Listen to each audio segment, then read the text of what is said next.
Năm 1980, Trần Gia Thôn. Trong một căn nhà rách nát, có hai người vừa mới đánh xong trận đấu hạng. Sướng chưa? Vui chưa? Hài lòng chưa? Còn không mau cút ra ngoài. 4 câu hỏi đó cứ vang lên trong đầu Trần Dương. Anh ngẩn người ra một lúc, nhìn quanh bốn phía. Vẫn là tông màu đỏ cũ kỹ, nhìn cảnh tượng trước mắt. Cùng lúc đó vô số ký ức hòa về trong tâm trí. Trọng sinh rồi, quay về năm 1980. Nhưng lần trọng sinh này có chút vấn đề. Kiếp trước anh không con không cái, càng không có vợ. Nhưng sau khi trọng sinh về, anh lại có tận 3 cô vợ cũ. Sao lại chơi trò xáo trộn thời gian thế này?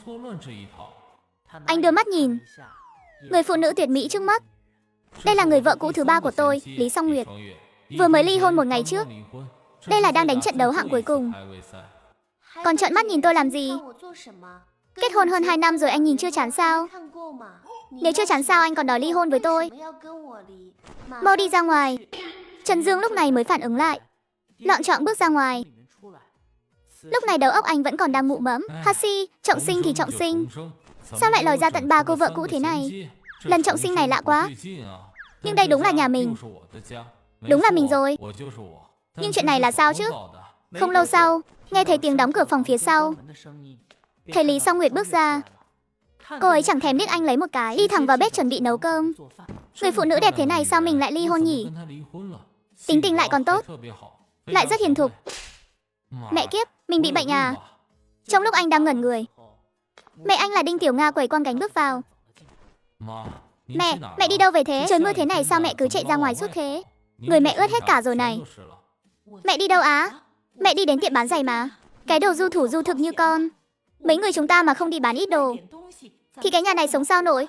Bản thân mình ở kiếp này hình như rất du thủ du thực, chẳng làm được việc gì nên hồn, khiến điều kiện gia đình rất khó khăn. 3 cô vợ cũ cùng với mẹ phải khâu đế giày, đi khắp hang cùng ngõ hẻm để bán, xem có kiếm thêm được chút tiền nào không. Đang nghĩ ngợi như vậy thì bên ngoài lại vang lên tiếng động. Liền thấy một dáng người khác, một người phụ nữ cao giáo xuất hiện. Đây chính là người vợ cũ đầu tiên của Trần Dương, Triệu Tính Trúc. Ở kiếp trước, những người này đều là những người có duyên không phận với mình. Sao kiếp này mình lại cưới được họ nhỉ? Đây đều là Bạch Nguyệt Quang của mình ở kiếp trước, hoặc là nữ thần trong mộng. Bây giờ thế mà lại trở thành vợ cũ. Về rồi đấy à? Tính Trúc, con cũng về rồi à? Mau đi thay bộ quần áo khác đi. Mẹ, Hữu Phong vẫn chưa về à? Ừ, chắc cũng sắp về rồi đấy. Sao đến giờ vẫn chưa thấy về nhỉ? Đúng vậy, về chưa nhỉ? Vẫn chưa thấy đâu. Cái đồ ngốc này. Mọi người đều chưa về hết, mà con cũng không biết đường đi tìm. Giờ là mấy giờ rồi? Mau đi tìm con bé đi. Nó đến tiệm giày trên thị trấn rồi. Con xem nó có ở đó không? Giờ mưa càng lúc càng to rồi. Mẹ lo con bé xảy ra chuyện. Con mau đi đi. Vâng vâng, con đi ngay đây. Ngay lúc này, Triệu Tính Trúc từ phía bên kia đi tới, trên tay cầm một món đồ chơi. Buổi tối phải mang theo cái này. Từ thị trấn về đây cũng mấy dặm đường đấy. Buổi tối không an toàn đâu. Được, Trần Dương nhận lấy món đồ, vội vàng rời khỏi nơi này, chạy thẳng một mạch về phía thị trấn. Khi gần đến thị trấn, cuối cùng cũng thấy một bóng người đang đi đứng loạng choạng. Đây là Hữu Phong. Cô sao rồi? Sao lại ra nông nỗi này? Có người đuổi theo tôi ở phía sau. Hình như là một tên điên cứ bám theo tôi suốt. Tôi quẳng cả gánh hàng đi luôn rồi. Ngay lúc này, phía sau dường như vang lên tiếng một cô bé. Ai có bản lĩnh thì nhào vô đây thử xem. Thôi, đừng có chấp nhặt với hắn nữa. Giờ chúng ta mau về nhà thôi. Đặng Hữu Phong rõ ràng là sợ anh ấy nhất thời kích động mà xảy ra chuyện chẳng lành. Lúc này Trần Dương mới gật đầu, lập tức đưa Đặng Hữu Phong lùi lại phía sau. Đến khi về tới nhà, anh thấy trong sân đang đứng sẵn mẹ Đinh Tiểu Nga, Triệu Tính Trúc và cả Lý Song Nguyệt nữa. Con về rồi đây mẹ. Đồ đạc mất sạch sành xanh rồi. Có người đuổi theo con ở phía sau. Con quẳng hết đống đế giày của nhà mình rồi. Mẹ, là con làm không tốt. Không sao, mất thì thôi. Lần sau chúng ta lại làm miếng lót giày mang đi bán. Nói đến đây, họ lặng lẽ nhìn đứa con trai của mình, đầy vẻ sốt ruột. Mày có thể sống cho ra dáng con người không? Cưới một đứa lại bỏ một đứa, hết lần này đến lần khác. Đây đã là đứa thứ 3 rồi đấy. Cả nhà mình định dắt nhau đi đăng xuất vì đói hết hả? Mày mà không chịu lo làm ăn, tao tự đi đăng xuất trước cho mày xem. 3 người phụ nữ cùng lúc nhìn chằm chằm vào anh. Đặc biệt là Triệu Tĩnh Trúc và Lý Song Nguyệt. Biểu cảm trên mặt hai người họ y hệt nhau. Kiếp trước mình đâu có như thế này đâu chứ. Lấy đâu ra mà lắm vợ cũ thế này. Hơn nữa mình vốn dĩ rất chăm chỉ mà. Cái quái gì thế này? Chắc chắn là lỗi của dòng thời gian rồi. Mình cũng chẳng biết tại sao mọi chuyện lại thành ra thế này. Đó là mấy việc do tên Trần Dương kia làm. Can hệ gì đến Trần Dương này đâu. Nhưng có vẻ chuyện này không thể giải thích được. Mẹ, con biết lỗi rồi. Là con không đúng. Con thành thật xin lỗi mẹ. Từ hôm nay con sẽ tu chí làm người, chăm chỉ làm ăn, đảm bảo cho mọi người được ăn ngon mặc đẹp. Nếu con thực sự có chí tiến thủ thì đã không để mấy đứa nó phải gánh đế giày đi bán. Càng không xảy ra chuyện ngày hôm nay. Con nhớ kỹ những gì mình nói hôm nay đấy. Bữa tối trông có vẻ đạm bạc. Ít nhất là khiến một Trần Dương vừa trọng sinh cảm thấy tẻ nhạt. Ăn cũng chẳng thấy vị gì. Nhưng nhìn bọn Triệu Tính Trúc lại ăn rất ngon lành. Hơn nữa, ngoài 3 người vợ cũ này ra, mỗi người lại còn có một đứa con. Ăn ngon không bố? Ngon chứ, nhưng có thịt thì còn ngon hơn. Vậy thì con phải bảo bố cố gắng lên. Nhà mình mới có thịt mà ăn. Cứ cái vẻ du thủ du thực như anh ta hiện giờ. Nhà mình mà có thịt ăn đúng là chuyện lạ đời.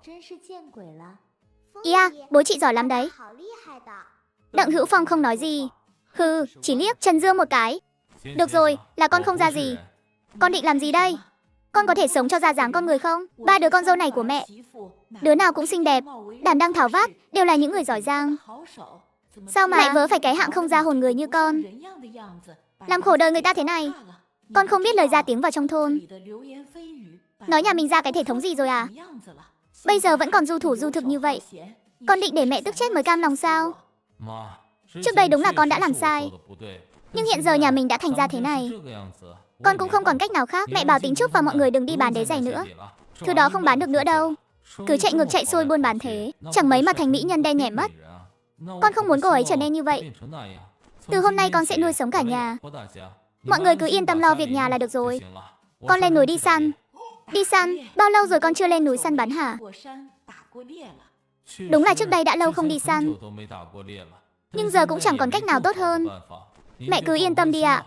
Con lên núi ngay đây. Đinh Tiểu Nga vốn định mắng cho anh vài câu, nhưng thấy vẻ mặt anh nghiêm túc, và lại lần này có vẻ như anh làm thật. Sau đó bà cũng không mắng anh nữa.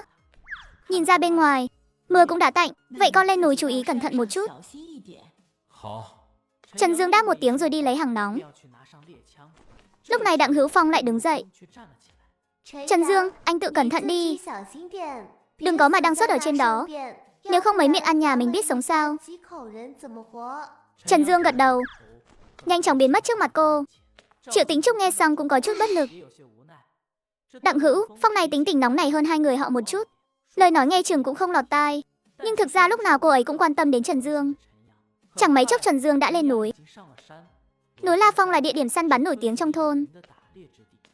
Ngay lúc này, đột nhiên phát hiện trước mắt dường như xuất hiện một tia đỏ. Bị ảo giác sao? Trần Dương ngơ ngác lắc đầu, rồi dụi dụi mắt, muốn nhìn rõ xem đó là cái thứ gì. Anh nhìn về phía tia đỏ ở đằng xa mà lấy làm lạ, nhưng trong lòng khẽ động, đi theo tia đỏ tiếp tục tiến về phía trước. Cái này là đang dẫn đường cho mình sao? Trong lòng Trần Dương khẽ động, trong thâm tâm đã có phán đoán. Thế là anh lặng lặng đi theo tia đỏ tiếp tục tiến lên.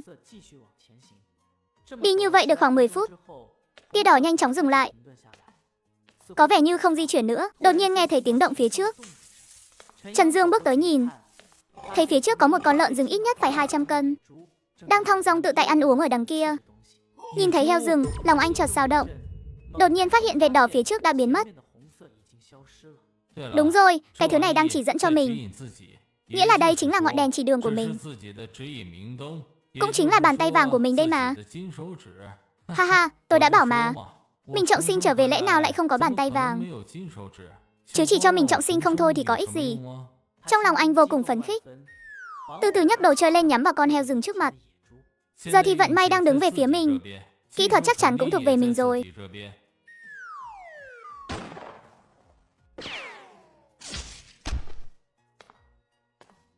Đăng xuất rồi, ha ha. Vừa mới lên núi đã xử được một con heo rừng.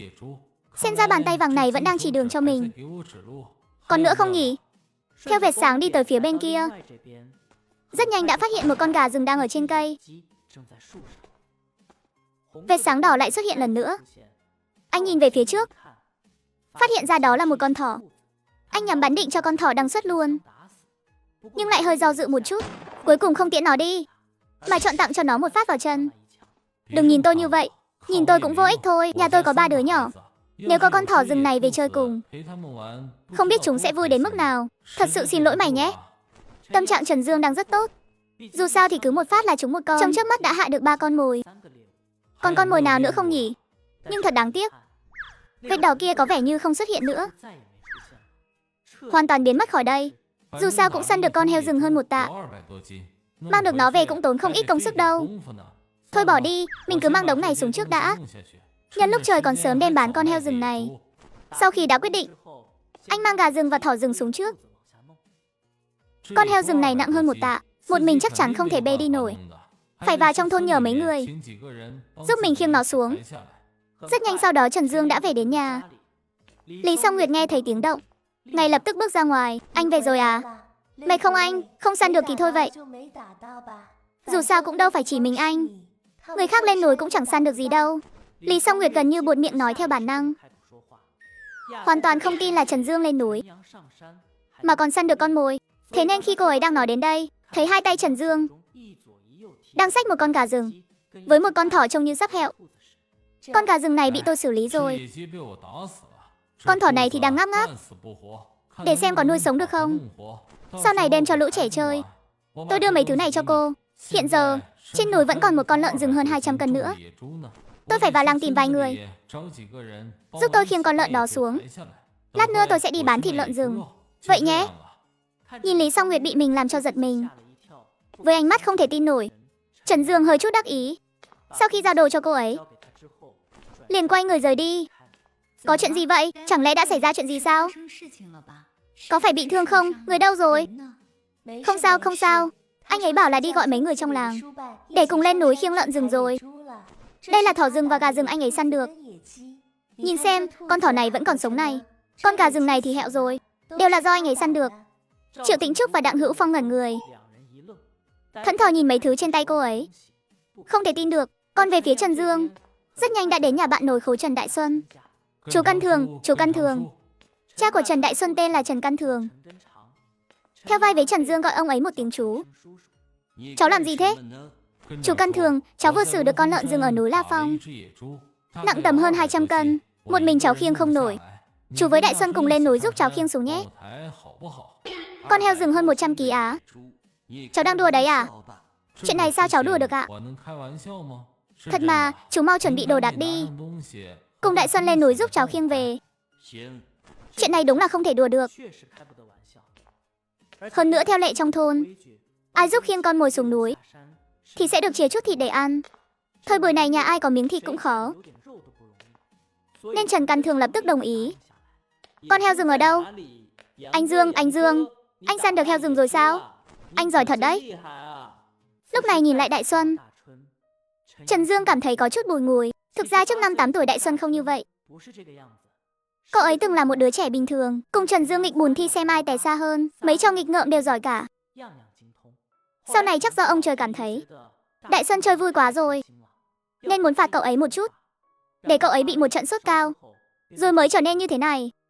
Trí tuệ của Trần Đại Xuân mãi mãi dừng lại ở năm 8 tuổi. Đi thôi, giúp anh khiêng heo rừng nào. Xong việc anh mời chú ăn thịt. Dạ vâng, tốt quá. Trần Căn Thường cũng coi là nửa thợ săn. Đối với chú ấy, việc khiêng heo là chuyện khá có kinh nghiệm. Lấy đồ đạc xong xuôi, chú vội vàng theo lên núi. Trên đường đi Trần Căn Thường cũng hơi lo. Dù sao Trần Dương vốn là kẻ du thủ du thực, chẳng lẽ lại lừa họ sao? Khi lên tới núi, thấy con heo rừng nằm dài trên đất, chú ấy mới hoàn toàn thở phào. Con heo to quá bố ơi. Bố nhìn xem to chưa này. Anh Dương không lừa chúng ta đâu. Đúng là to thật. Tới đây, mau khiêng xuống thôi. Khá lắm, thằng danh này giỏi thật. Một mình cháu làm hết đấy à? Vâng, tại nhà cháu khổ quá rồi, nên cháu mới tranh thủ lên đây thử vận may. Không ngờ vừa thử đã đụng ngay con lợn rừng. Thế là cháu cho nó một phát bằng đồ chơi luôn. Thằng danh này gan to thật đấy. Nếu để chú đụng phải con lợn rừng này một mình, chưa chắc đã dám bóp cò đâu. Đi thôi, mau khiêng nó xuống núi. Người trong thôn mấy ngày trước còn bảo lâu rồi, không thấy ai săn được con mồi nào, mang về thôn bán. Bảo là mồm miệng nhạt nhẽo phát rồ rồi. Vừa hay có con lợn rừng này của cháu mang xuống, có thể giúp mọi người cải thiện bữa ăn rồi. Lúc đó chắc chắn sẽ có nhiều người mua lắm.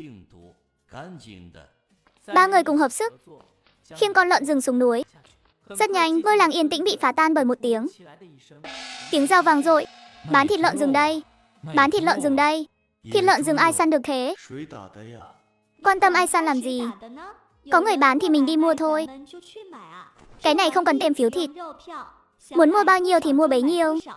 Trong chốc lát, rất nhiều người từ trong nhà chạy ra, nhanh chóng tụ tập lại ở đầu thôn. Đây là ai săn được vậy? Căn Thường, là ông săn được à? Không phải bố cháu săn đâu. Bố cháu làm gì có bản lĩnh đó. Là anh Dương săn đấy. Bố cháu nhát gan lắm. Lúc ông ấy đánh nhau với mẹ cháu, có lúc mẹ cháu còn ở bên trên, còn ông ấy thì ở bên dưới cơ. Nhưng cháu cũng không biết tại sao. Rõ ràng mẹ cháu ở bên trên mà lại kêu la thảm thiết lắm. Chẳng biết bố cháu đã đánh mẹ kiểu gì nữa. Ha ha ha Đại Xuân, bố mày dùng gậy đánh à? Ha ha ha. Ở phía bên kia, Trần Căn Thường đang xử lý nội tạng mà mặt trắng bệch, tay chân thì run lẩy bẩy. Bình tĩnh, phải bình tĩnh. Đây là con trai ruột của mình. Nếu không phải con trai mình, nếu không phải con ruột, món đồ chơi này đã hướng về phía nó rồi. Hôm nay bán lợn rừng, bán luôn cả cái thằng này đi cho rồi. Trần Đại Xuân thấy mọi người đều cười nhạo mình, lập tức đỏ mặt tía tai vì xấu hổ. Em lại nói sai chỗ nào à? Cháu không nói sai đâu. Thôi được rồi, đừng nói nữa. Con lợn rừng này là tôi săn được. Vậy chúng ta bắt đầu bán ngay thôi. Tôi biết trước đây đều bán 1 đồng 1 cân. Vậy chúng ta cứ bán 1 đồng 1 cân. Đại Xuân, cậu ra thái thịt lợn đi. Họ muốn bao nhiêu thì thái bấy nhiêu. Mọi người xếp hàng đi nào. Đừng vội vàng nhé. Con này hơn 200 cân lận. Chắc là ai cũng có phần thôi. Mọi người nghe vậy, liền gật đầu tiến lên bắt đầu mua thịt. Rất nhanh đã trôi qua hơn nửa tiếng. Cả con lợn gần như đã bán sạch. Dương à, cháu có muốn giữ lại ít thịt không? Chú giữ cho cháu một cái chân giò, hay chú cháu cũng giữ lấy vài cân thịt đi. Dù sao hôm nay mọi người cũng giúp cháu rất nhiều. Bố em lấy xong từ lâu rồi. Trần Đại Xuân đúng là không hề khách sáo, liền cầm lấy phần chân giò từ tay bố mình. Đây là quy tắc, chú chắc chắn phải thái sẵn trước chứ. Trần Căn Thường có chút bất lực nhìn con trai. Thôi không chấp, dù sao cũng là con mình đẻ ra. Không sao, thái rồi thì thôi. Chỗ còn lại bán hết đi. Mấy phần nội tạng lát nữa cũng chia cho mọi người một ít. Hai chú cháu tự lấy một ít mang về đi. Có mỡ lá không? Để lại cái đó cho cháu. Cháu mang về thắng mỡ. Có thì có, nhưng cháu biết đấy, lợn rừng không có nhiều mỡ lá như lợn nhà đâu. Nhưng mang về vẫn thắng được một ít. Nhưng chỗ khác chú bán hết cho cháu nhé. Được, bán đi chú. Sau khi chốt xong như vậy, rất nhanh cả con lợn đã được bán hết. Hai cha con họ giữ lại khoảng 6 cân thịt, còn dư khoảng hơn 10 cân mỡ lá và một cái đầu lợn. Chú Căn Thường, Đại Xuân, hai người về đi nhé. Cháu cũng về nhà nghỉ ngơi đây. Anh Dương, khi nào anh lại đi săn tiếp? Nhớ gọi em theo với nhé. Em có thể giúp việc được mà. Anh biết rồi, ai mà đi săn chắc chắn sẽ gọi em thôi. Trần Đại Xuân hì hì cười, bất thình lình ghé sát tai anh kể chuyện bí mật. Lúc này em vừa kể chuyện của bố em, mọi người có vẻ đều rất hứng thú. Lần tới anh mà dẫn em đi săn, em sẽ kể kỹ cho anh nghe chuyện bố mẹ em, chuyện đánh nhau ấy. Đại Xuân ca của tôi ơi, anh đừng có nói linh tinh. Mấy chuyện này không được nói với người khác. Tự mình biết trong lòng là được rồi. Nếu không bố anh mà biết được sẽ tẩn anh một trận đấy. Không được nói sao? Chắc chắn là không được rồi. Đánh nhau thì có gì mà không được nói chứ. Em biết rồi, chắc chắn là bố em đánh không lại. Nhưng mà không đúng, mẹ em kêu thảm thiết lắm. Dừng, đại ca, em lại anh luôn đó. Đừng nói nữa được không? Mau về đi. Được rồi, nhưng anh nhớ nhất định phải dắt em theo đấy. Anh dắt mà. Nhìn Đại Xuân cùng Trần Căn Thường rời đi, Trần Dương thở phào nhẹ nhõm, cũng vội vàng đi về nhà. Về đến nhà thì trời đã rất muộn. Mọi người trong nhà đều đã ngủ say. Trần Dương tắm rửa xong, theo thói quen đi vào phòng của Lý Song Nguyệt, rồi cứ thế mò lên giường. Đúng lúc này, bất thình lình bị tát một cái vào mặt. Anh làm cái gì vậy? Chiều nay đã cho anh 2 lần rồi còn gì. Bây giờ anh còn muốn sang đây nữa à? Anh có tin tôi gọi mẹ sang phân xử không? Trần Dương ngẩn người ra, mới sực nhớ ra rằng đây vốn là phòng của mình. Chỉ là sau khi hai người ly hôn, anh đã dọn sang căn phòng khó khác rồi, mà để căn phòng này lại cho mẹ con Lý Song Nguyệt ở. Tôi quên mất, Song Nguyệt. Tôi thực sự quên mất rồi. Xin lỗi nhé. Bây giờ tôi về ngay đây. Trần Dương hốt hoảng xin lỗi Lý Song Nguyệt, rồi vội vàng rời đi. Cái gã này, tôi thấy anh định chiếm hời của tôi thì có. Anh chiếm hời của tôi thì tôi không có ý kiến. Nhưng có giỏi thì anh đừng có ly hôn với tôi chứ. Nếu chưa ly hôn thì anh muốn thế nào cũng được. Anh muốn tư thế gì tôi cũng chiều anh hết. Thế mà cái đầu tôi này vẫn đòi ly hôn với tôi. Hừ. Trong lúc mê màng, Trần Dương cũng không biết mình đã ngủ bao lâu. Nhưng chợt nghe thấy có tiếng gọi bố ơi dậy đi. Bố ơi dậy thôi. Anh mở mắt ra nhìn. Thì ra là con gái mình, Trần Nhã. Bố mau dậy ăn cơm thôi. Mẹ và bà nội đang nấu cơm đấy. Con thấy có thịt kho tàu. Còn có cả một con gà nữa. Đúng rồi, ngoài kia còn có một con thỏ nhỏ nữa đấy. Nhưng mà bạn thỏ bị thương rồi. Bố có thể giúp con chữa cho bạn ấy không? Con với em ý đều muốn chơi cùng ạ. Được rồi, bố dậy ngay đây. Nói đoạn anh sửa soạn một chút. Vệ sinh xong liền dắt Trần Nhã cùng đi ra ngoài. Trong phòng bếp, Triệu Tính Trúc đang cùng mẹ nấu cơm. Ngoài sân Lý Song Nguyệt đang giặt đồ. Đặng Hữu Phong đang buộc tóc cho con gái Trần Ý. Bố ơi, em buộc tóc nhìn đẹp thật đấy. Thực ra việc Trần Dương ly hôn với hai người vợ đều dùng cái cớ là họ chỉ sinh con gái. Một lý do cực kỳ vô lý. Nhưng anh căn bản không phải vì chuyện trai gái. Chỉ đơn giản là, Đặng Hữu Phong à, em buộc tóc nhìn đẹp thật đó. Bớt cái thói 1 mét tép nhảy nói lời ngon ngọt trước mặt tôi đi. Anh tưởng tôi vẫn là đứa con gái bị anh lừa, để rồi gả cho anh như mấy năm trước sao? Đừng có nói mấy lời đó trước mặt tôi. Nghe phát bực cả mình. Trần Dương có chút bất lực, gãi đầu. Tôi bảo này, ông trời già nắm giữ thời gian ơi. Ông đang làm cái quái gì vậy? Đã cho tôi trọng sinh quay lại, lại bày ra cho tôi 3 cô vợ cũ. Ít ra cũng phải cho tôi một hình tượng tử tế chút chứ. Nhìn xem cô vợ cũ này của tôi mà xem. Ấn tượng về tôi tệ đến mức nào. Tôi đứng đây nói chuyện với cô ấy, mà cô ấy có thèm để ý đến tôi đâu. Thật sự là không cần thiết phải vậy mà. Đêm qua anh có bị thương không? Không, đêm qua tôi may mắn lắm. Tay súng chuẩn đét luôn. Phát nào trúng phát này. Con lợn rừng đó tôi chỉ bắn đúng một phát. Làm sao mà bị thương được chứ? Tôi cảm ơn sự quan tâm của cô nhé. Ai thèm quan tâm anh chứ? Anh đừng có mà tự luyến ở đây. Tôi chỉ lo cho mẹ thôi. Mẹ một mình nuôi anh khôn lớn. Từ nhỏ tới lớn đều lo anh gặp chuyện chẳng lành. Anh không sao là tốt rồi. Trần Dương gãi đầu. Thật sự có chút bất lực. Lòng dạ đàn bà các cô đúng là kim đáy bể. Rõ ràng là quan tâm tôi, mà cứ cố ý nói lời khó nghe. Làm vậy để làm gì chứ? Thấy cô ấy lại đang tết tóc cho Trần Nhã, Trần Dương liền đi vào trong bếp. Mẹ Đinh Tiểu Nga thấy anh, khuôn mặt rạng rỡ nụ cười. Lần này con thể hiện tốt lắm. Không ngờ vận may lại tốt thế. Lên núi là săn được đồ ngay. Đúng là vận, mày tốt thật đấy mẹ. Thế con lợn đò bán được bao nhiêu tiền? Ôi con quên khuấy mất chuyện này. Để con vào trong lấy tiền ra đếm cho kỹ. Nói xong, Trần Dương lập tức đi vào, lấy số tiền bán thịt lợn đêm qua ra. Mẹ, tính Trúc, con lợn rừng hôm qua hơn 200 cân. Tổng cộng bán được 185 tệ. Còn giữ lại được một bát mỡ lá to này nữa. Cũng có thể dùng để thắng mỡ. Đưa tiền cho mẹ. Mẹ làm gì mà kích động thế? Sao mà mẹ không kích động cho được? Cái thằng này trước giờ chẳng bao giờ ra dáng người tử tế cả. Số tiền này mà rơi vào tay con, không chừng lại tiêu sạch sành xanh cho mà xem. Đưa tiền đây cho mẹ, để mẹ sắp xếp cho. Cả nhà 8 miệng ăn cũng cần phải có cái ăn chứ. Trần Dương thật sự giờ khóc giờ cười. Trần Dương ơi là Trần Dương, rốt cuộc anh đã làm những gì vậy? Đến mức người khinh quỷ hơn thế này, khiến mẹ ruột cũng chẳng tin tưởng anh đến thế. Trần Dương suy nghĩ một lát, cuối cùng lấy ra 50 tệ đưa vào tay mẹ. Mẹ, con đưa mẹ 50 tệ này. Nhà mình hiện tại đúng là chẳng dư giả gì. Con cũng còn nhiều việc phải lo.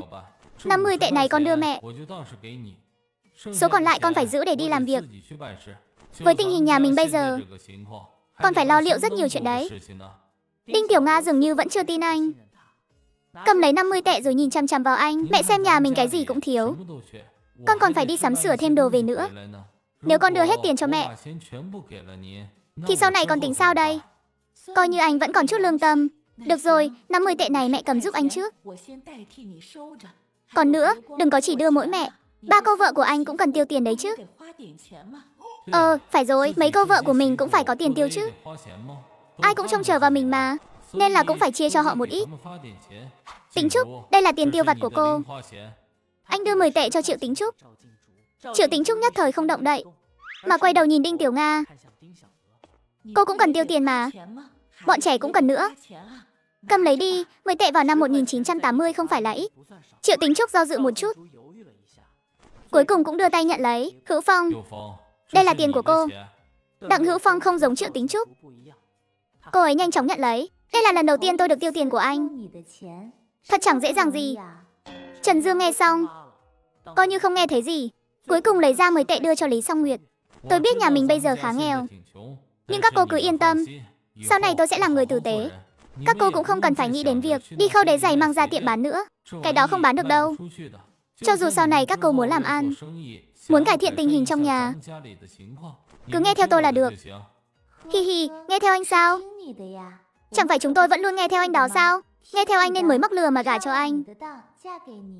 Cuối cùng nghe lời anh rồi lại ly hôn với anh.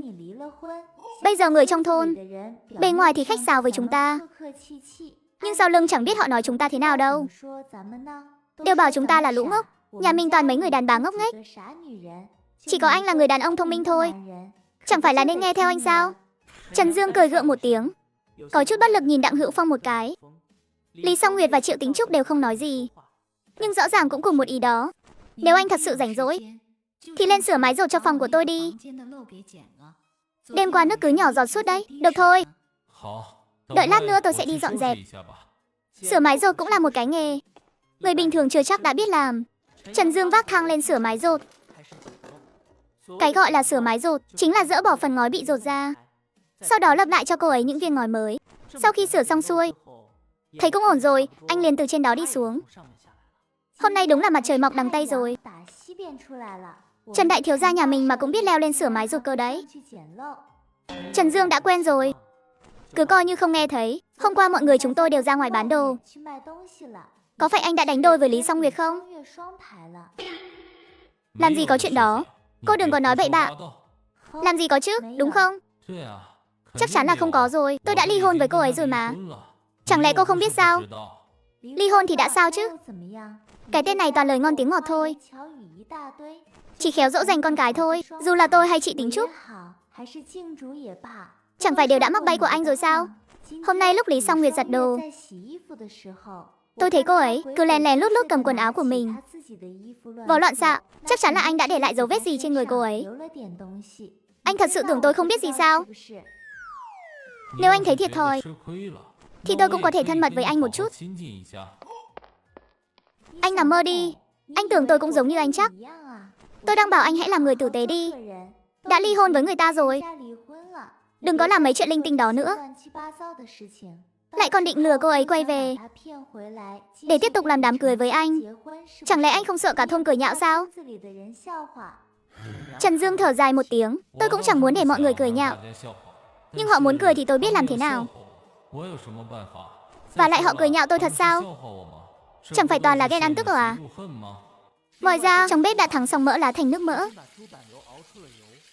Triệu Tính Trúc nhìn cái chân giò này, gương mặt rạng rỡ. Mẹ ơi, cái chân giò này mình ăn thế nào à? Bố ơi, con muốn ăn thịt kho tàu. Vậy thì hầm chân giò cho các con. Làm thịt kho tàu nhé. Vậy chúng ta làm món thịt kho tàu đi. Dù sao cái chân giò lớn này cũng khá nặng đấy.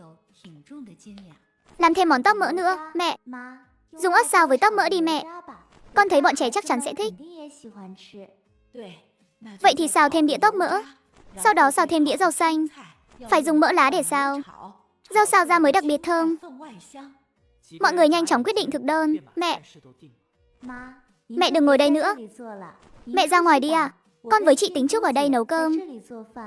Vậy để mẹ đi giúp Song Nguyệt giặt đồ. Mẹ cũng đừng giặt đồ, cứ ở ngoài chờ thôi ạ. Mẹ chơi với mấy đứa nhỏ đi. Đinh Tiểu Nga gật đầu đi ra ngoài. Thật ra trong lòng thấy cảm thán nhiều hơn. Chả là trưa nay trên bàn không chỉ có giò heo hầm, mà còn có cả thịt kho tàu và canh gà rừng. Bố ơi, thịt này ngon quá ạ. Anh giỏi thật đấy, kiếm được cả thịt về cho mẹ con tôi ăn. Mai mình có được ăn tiếp không hả bố? Ăn chứ, sau này nhà mình bữa nào cũng sẽ có thịt. Hi hi, đại thiếu gia họ Trần, đừng có chỉ nói mồm nhé. Phải làm được cơ, đừng để bọn tôi ăn mừng hụt. Mới được bữa thịt mà đuôi đã vểnh tận trời rồi. Đến lúc mà không có thịt ăn, thì anh tính giải thích với bọn trẻ thế nào? Không cần giải thích, tôi cứ lo cho mọi người bữa nào cũng có thịt là được chứ gì. Được, vậy tôi đợi xem, cảm nhận được vị thịt trong miệng. Đặng Hữu Phong cũng không khỏi bồi hồi. Nhà họ thật sự là quá nghèo rồi. Đã bao lâu rồi họ chưa được nếm mùi thịt. Giờ ăn vào thấy ngon đến lạ lùng. Mẹ ăn mau đi. Mẹ không thích ăn thịt đâu. Mẹ còn giả vờ với bọn con làm gì nữa? Bọn con có ý kiến thì cũng là ý kiến với anh ta, chứ đâu có ý kiến gì với mẹ. Mẹ chồng nhà người ta thế nào, bọn con cũng đều biết cả. Nhưng với mẹ, bọn con thật sự không tài nào ghét nổi. Mẹ coi bọn con như con đẻ, thì con cũng coi mẹ như mẹ ruột của mình vậy. Thịt này là do con trai mẹ săn về. Mẹ phải ăn cho thật vui vẻ vào. Bọn con ăn được thì mẹ cũng ăn được. Mẹ mà không ăn, tất cả đừng ai ăn nữa. Đặng Hữu Phong nói năng tuy có phần mỉa mai, nhưng trước nay làm việc luôn rất sòng phẳng. Hơn nữa Đinh Tiểu Nga của thật đối xử với cô rất tốt. Lúc này thấy dáng vẻ của mẹ chồng, liền hiểu ngay tâm ý của bà. Nhưng cô vẫn không chịu, cứ nhất quyết bắt bà phải ăn cùng. Đinh Tiểu Nga thì nước mắt sắp trào ra đến nơi. Mấy đứa con dâu này thật sự đứa nào cũng tốt. Kể không ra gì chỉ có con trai bà thôi. Sao con cứ phải đi trêu hoa ghẹo nguyệt mang về làm thế? Đã mang về rồi thì lo mà sống cho tử tế. Đằng này lại chẳng chịu sống đàng hoàng với người ta. Đúng là tạo nghiệp mà. Chẳng bao lâu sau khi ăn cơm xong, mẹ là Đinh Tiểu Nga đi đến bên cạnh anh. Con có thể kiếm mấy con cá giếc. Vậy không? Có chuyện gì vậy mẹ? Tiểu Quang nhà mình không phải vẫn cần bú sữa sao? Sao Nguyệt ăn mấy thứ này với chúng ta thì không lợi sữa được? Con nghĩ cách kiếm ít cá về cho nó lợi sữa đi.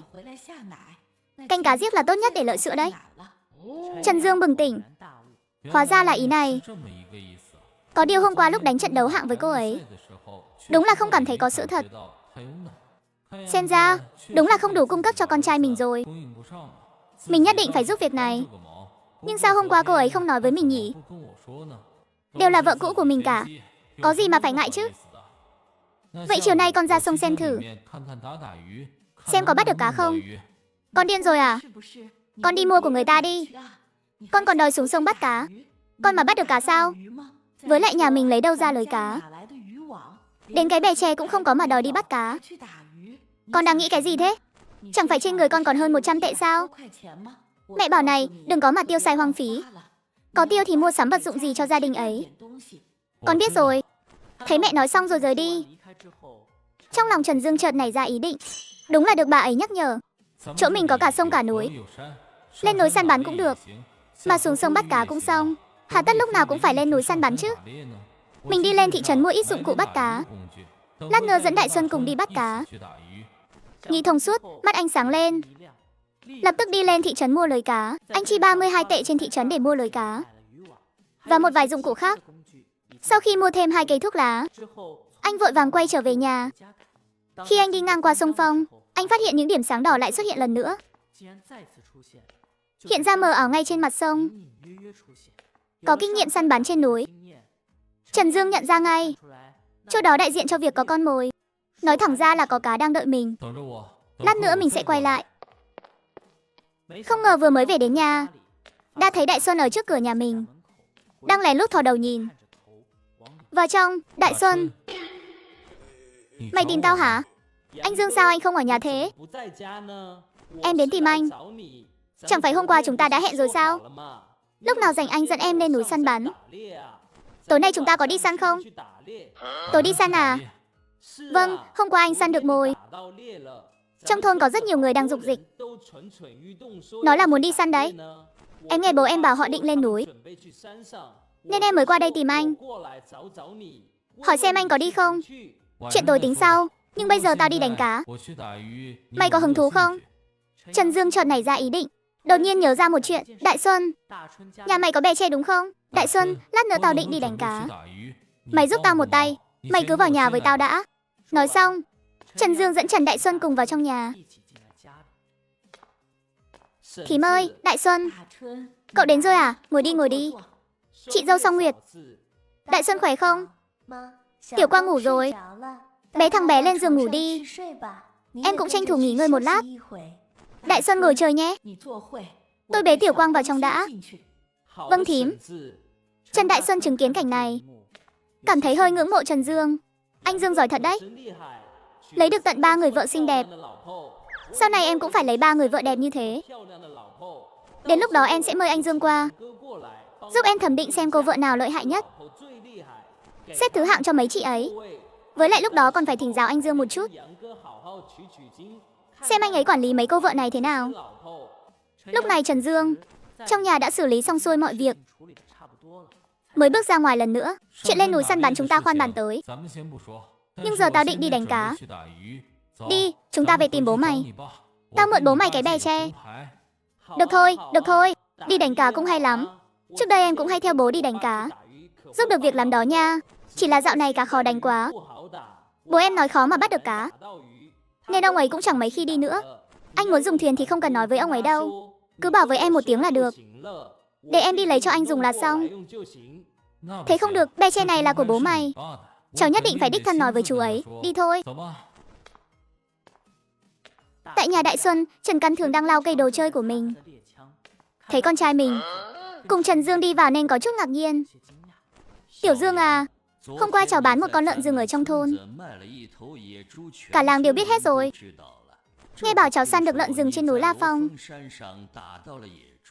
Mọi người đều đang chuẩn bị lên núi La Phong đấy. Tối nay cháu có đi không? Tối nay có đi săn hay không thì cháu cũng chưa rõ. Con phải xem tình hình đã. Nhưng giờ cháu định ra sông Phong đánh cá. Không biết có thể mượn chú cái bè tre không? Vừa nói, Trần Dương vừa đưa 2 bao thuốc lá cho Trần Căn Thường. Được rồi, muốn mượn thì cứ mượn. Thuốc lá này thì không cần đâu. Hoàn cảnh nhà cháu cũng chẳng dư giả gì. Không sao đâu ạ. Hôm qua không phải nhờ mọi người giúp cháu bán thịt mới có tiền sao? Chỉ mấy cân thịt đó sao mà đủ được. 2 bao thuốc này coi như là quà cảm ơn chú. Vậy quyết định thế đi. Bây giờ cháu đi lấy bè tre đây. Với lại Đại Xuân cũng muốn đi cùng cháu. Đúng đó bố, con cũng đi với anh Dương. Anh ấy giỏi thế này, con muốn xem anh ấy làm thế nào. Trần Căn Thường cũng có thành kiến với Trần Dương, chủ yếu là vì cả hai đều là người cùng họ. Đối với những hành động không đáng tin của cậu ta, chú ấy cảm thấy vô cùng bất lực. Nhưng đối với một đức tính khác của Trần Dương, chú ấy lại vô cùng công nhận. Đó là Trần Dương trước mặt chú ấy rất ngoan ngoãn, chẳng bao giờ bắt nạt hay cười nhạo Trần Đại Xuân. Cháu muốn mượn thì cứ lấy mà dùng đi. Đại Xuân, trước đây nó cũng thường theo chú ra sông bắt cá. Cháu biết đấy, nó biết làm khá nhiều việc, còn có thể giúp cháu được việc nữa. Nhưng hai đứa phải chú ý an toàn đấy nhé. Hôm qua mưa vừa mới tạnh, nước sông này chú thấy cũng chảy xiết lắm. Hai đứa ở trên thuyền phải cẩn thận một chút, tuyệt đối đừng có chủ quan. Chú biết là hai đứa bơi lội cũng khá. Vậy thì cháu đi đây ạ. Thấy cậu ấy định đi, cuối cùng Trần Căn Thường không nhịn được hỏi thêm một câu.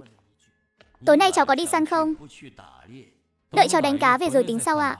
Đến lúc đó cháu sẽ báo cho chú một tiếng. Lời đã nói đến nước này rồi, chú ấy cũng không tiện hỏi gì thêm. Vậy con cũng đi đây. Trần Đại Xuân thấy thế, liền vội vội vàng vàng đi theo Trần Dương ra ngoài.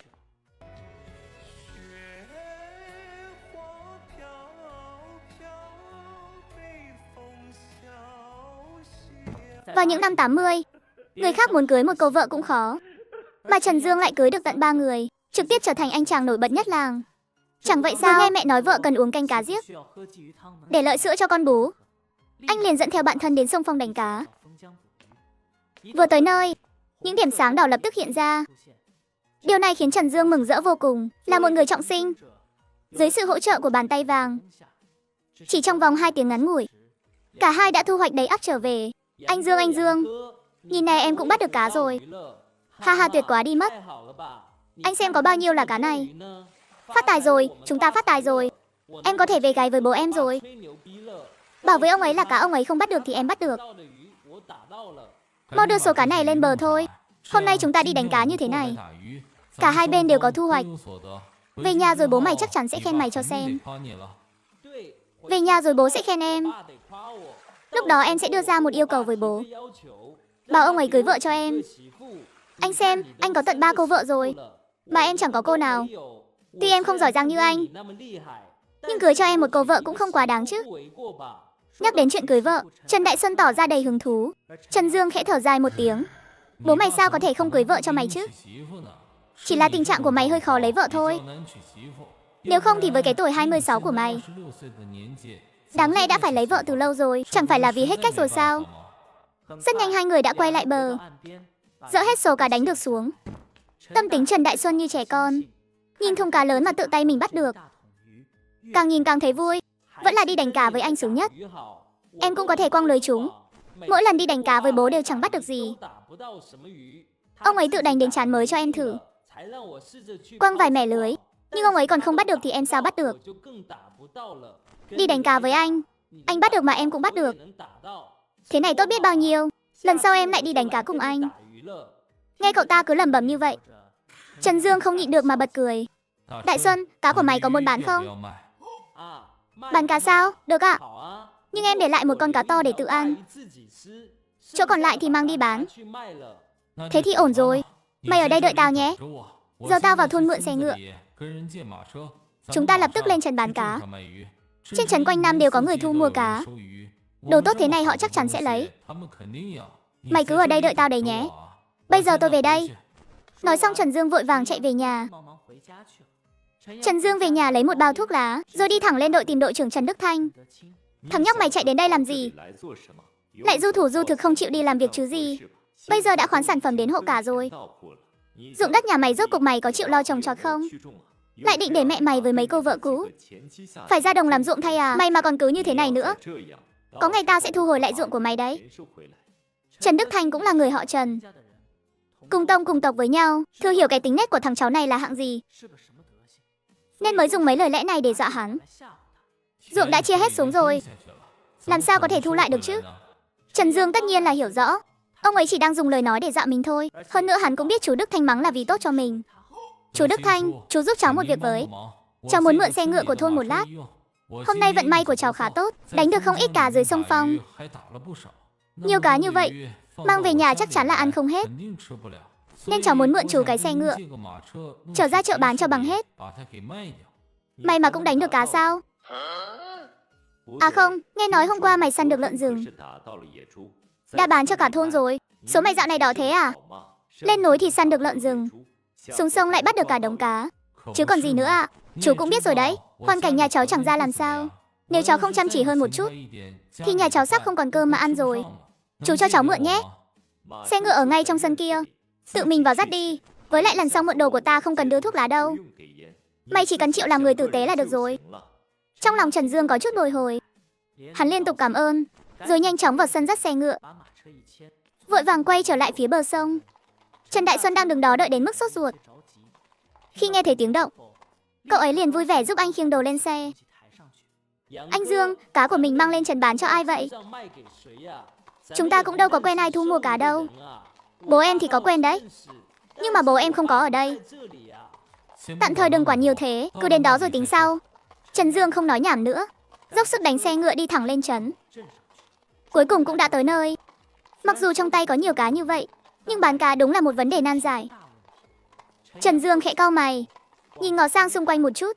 Ai ngờ ngay lúc này, đột nhiên, anh phát hiện mắt mình lại nhìn thấy những điểm sáng. Hơn nữa điểm sáng đã chuyển sang màu tím. Vị trí anh đang đứng lúc này chính là trước mấy cửa hàng thường thu mua cá. Lúc này anh nhìn qua đó, phát hiện màu sắc ở đó có chỗ đậm chỗ nhạt. Bàn tay vàng này lại phát huy tác dụng rồi. Đã có màu đậm nhạt khác nhau, vậy thì độ đậm nhạt của màu sắc này chắc chắn là đại diện cho một ý nghĩa nào đó. Nhưng ý nghĩa đó chỉ khi mình tự đi thử mới có thể tìm ra được. Đã thử thì phải chọn cái cực đoan nhất. Suy nghĩ một lát, anh đi đến cửa hàng có màu nhạt nhất. Ông chủ ơi, cho hỏi bên mình có thu mua cá không? Cá nhà tôi vừa mới đánh bắt từ dưới sông lên xong, con nào con nấy đều rất to. Cậu bắt được cá à? Vâng, tôi bắt được cá rồi. Ông nhìn xem, trên xe này toàn là cá tôi bắt đấy. Cá này vừa to vừa đẹp, hơn nữa đều vẫn còn đang sống. Ông xem có lấy không à? Người phụ nữ đó nhìn sang, ánh mắt không khỏi sáng lên. Cá của cậu cũng được đấy. Chủ yếu là cá chấm, cá chép với cả cá me. Bên tôi cá chấm là 1,8 hào, cá chép là 1,5 hào, cá nheo 1 hào. Chỗ cậu còn có 2 con bà ba này, tôi trả cho cậu 5 đồng một con. Sau khi nghe báo giá, Trần Dương suýt chút nữa là bật cười. Dù cháu không phải ngư dân, Nhưng giá này của chú thấp quá rồi đấy. Rõ ràng là thấy hai đứa cháu còn trẻ, nên mới cố tình ép giá đúng không? Ông chủ, giá này của chú thấp quá. Giá này thì làm sao mà bán được chứ? Hay là chú tăng giá thêm chút đi? Không tăng được, giờ chỉ có giá đó thôi. Các cậu có bán không thì bảo. Thế thì ngại quá, cháu đi chỗ khác bán vậy. Nói xong anh lập tức dắt xe ngựa đi, đến nơi có luồng khí tím đậm nhất ở phía đối diện. Đồng thời trong lòng anh nảy ra một suy đoán táo bạo. Chỗ kia khí tím mỏng manh như vậy, nên giá đưa ra mới thấp. Vậy nơi có khí tím đậm đặc nhất kia, liệu giá có cao hơn một chút không nhỉ? Ông chủ, xin hỏi bên chủ có thu mua cá không? Có chứ, tôi là Lưu Thuận. Cậu em đây xưng hô thế nào? Chào ông chủ Lưu, cháu là Trần Dương. Đây là anh em của cháu, Trần Đại Xuân. Đây là số cá bọn cháu bắt được. Cảm ơn chủ, cháu không hút thuốc. Cháu chỉ muốn hỏi giá cả bên chủ thế nào ạ? Lưu Thuận thấy hai người họ thật sự không hút thuốc, liền cất điếu thuốc vào, tiến đến bên xe ngựa nhìn một cái. Ô, đây là do các cậu bắt à? Mấy con cá này đẹp thật đấy. Nhìn qua là biết ngay cá của sông Phong mình rồi. Cậu xem, màu sắc mới đẹp làm sao. Cá cũng to phết nữa. Giá cả thì dễ nói thôi. Vậy chú cho cháu cái giá đi ạ. Cá chấm cỏ bên tôi mua 2 hào 5 một cân. Cá chép 1 hào 9 một cân. Còn cá quế này thì khá đắt. Tôi có thể trả 5 hào 3 một cân. Cậu còn có cả cá mè nữa à? Cá mè thì rẻ hơn nhiều. 1 hào 5 một cân. Cá chép này cũng rẻ hơn chút. 2 hào 1 cân. Sau khi nhanh chóng báo giá mấy loại cá này, anh lại chỉ vào 2 con ba ba. Được đấy. Chỗ cậu còn có cả ba ba nữa à? Thứ này không dễ tìm đâu nhé. Khá là hiếm đấy. Mà lại còn to thế này nữa. Tôi trả cậu 12 tệ một con. Ông chủ Lưu, vậy chúng tôi bán theo giá của anh vậy. Cân mấy thứ này lên đi. Thùng này là của cậu ấy, còn lại là của tôi. Không thành vấn đề, để tôi cân cho các chú ngay. Rất nhanh sau đó, họ đã cân xong xuôi. Lần này Trần Dương thu hoạch rất đậm. Cá chấm là nhiều nhất, đồng thời khối lượng cũng lớn nhất.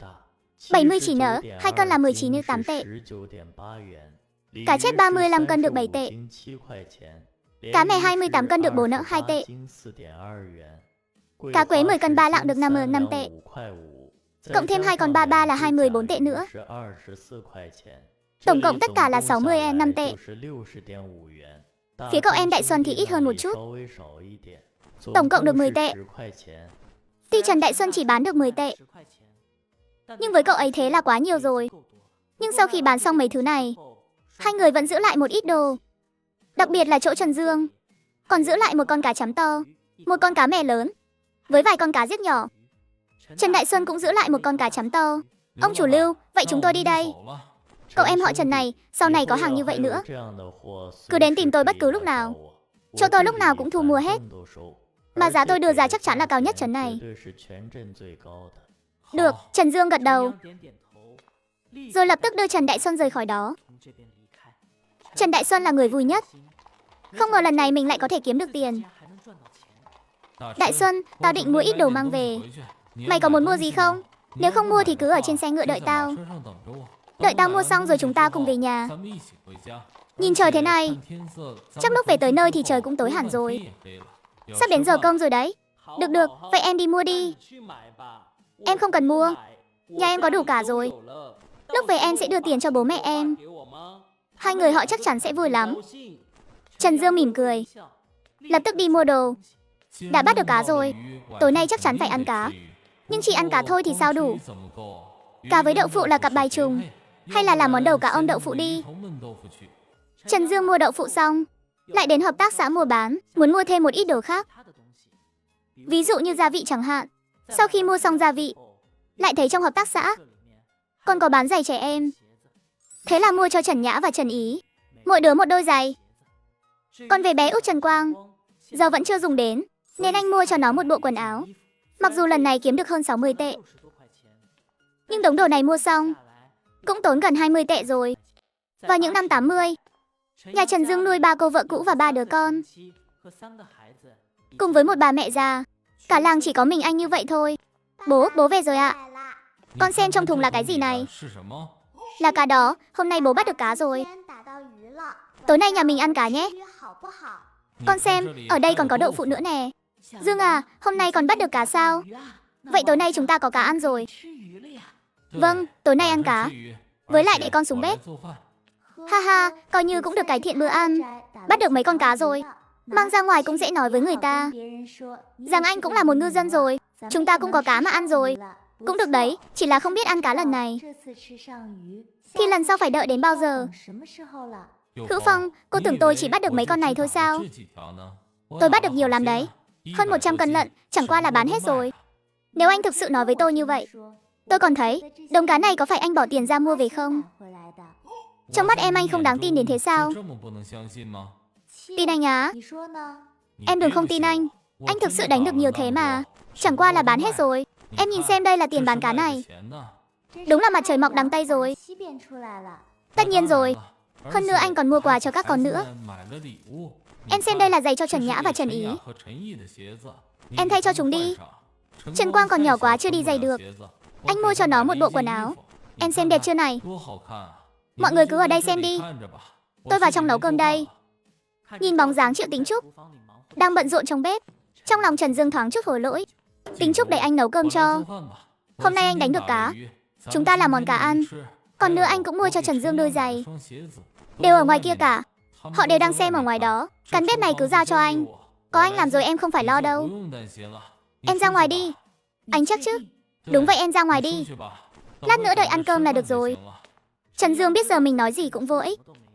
Phải làm cho họ thấy. Những người này mới tin anh. Nửa tiếng sau, món canh cá giết đậu phụ đã ra lò. Đúng lúc này, Đinh Tiểu Nga từ ngoài đi vào. Chủ yếu là bà có chút không tin nổi con trai mình. Mẹ tới nếm thử xem, thật sự là con làm sao. Mẹ xem, ở đây ngoài con ra thì còn ai nữa chứ? Chẳng lẽ lại là người cha đã đăng xuất từ lâu của con, hiện về giúp con làm cùng sao? Và lại ông ấy cũng không biết nấu ăn. Dù có hiển linh cũng chẳng nấu được cơm đâu. Mẹ nói xem, cái này là ai làm nào? Mẹ chỉ thấy hơi khó tin thôi. Từ nhỏ đến lớn người khác không hiểu con, chứ mẹ còn không hiểu con sao? Con có bao giờ xuống bếp đâu. Sao mà biết nấu ăn được? Có khi con là thiên tài đấy. Ăn cơm mọi người nấu nhiều rồi, nên con tự đúc kết được kinh nghiệm.